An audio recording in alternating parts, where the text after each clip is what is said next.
Thanks for the remembering Allah and rise for the month of Ramadan. Oh, Ramadan. A'udhu billahi minash shaitanir rajim. Bismillahir rahmanir rahim. Assalamu alaikum wa rahmatullahi wa barakatuh. Brothers and sisters, you are welcome to Ramadan Diet. I am Fadila Okunu. Hypertension has been termed a silent killer. Yet, we have Muslims with this condition fasting during this month of Ramadan. Join me as we examine nutrition tips for hypertensive Muslims during this month of Ramadan. Bismillah. Oh, Ramadan.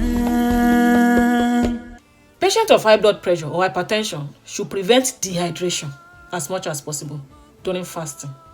It is normal that when an individual is fasting, you'll be dehydrated. But they should drink a lot of water during suhoor.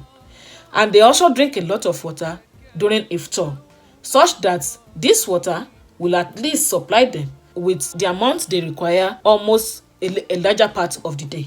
They should eat adequate nutrition, well-balanced diet during these meal times. Salt intake. As it is common that even for people that are not hypertensive, it is not advisable for us to eat too much salt.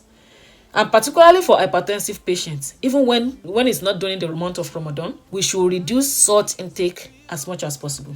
High amount of salt in our food does not have any benefit whatsoever.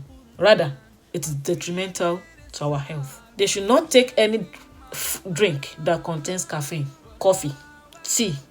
They should not take all these kind of drinks during Ramadan. They should eat adequate amount of protein. Adequate amount of protein to cater for their wasting.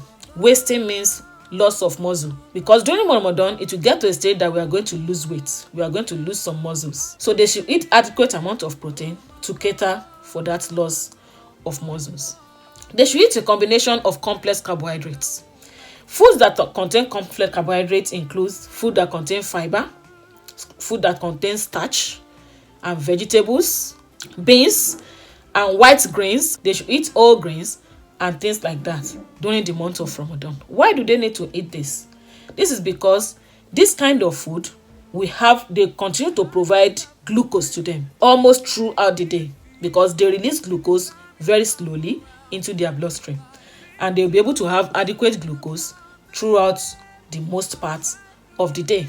They should reduce frying, because it is important for them to reduce fat consumption. Fat consumption will mostly in terms of frying their fish, frying their meats, or frying their stew and things like that. It is very, very important that they reduce consumption of this kind of materials during the month of Ramadan. Fasting in the month of Ramadan for hypertensive patients is not something that is strange.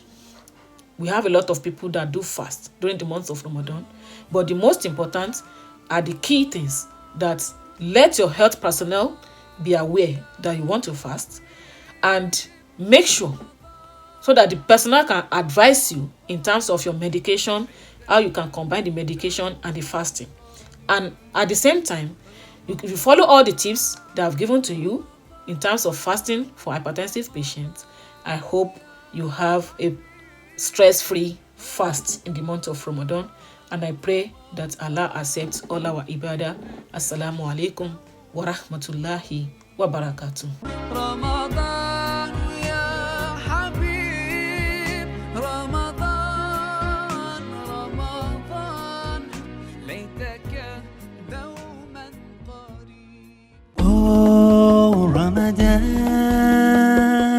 Alhamdulillah, may Allah grant us sound health to fulfill our spiritual obligation to Him. We say Jazakumullahu khairan to all our sponsors. May Allah accept this from them as an act of worship and grant them their heart desires. For comments, sponsorship, and advert placement on the program, call the numbers on the screen.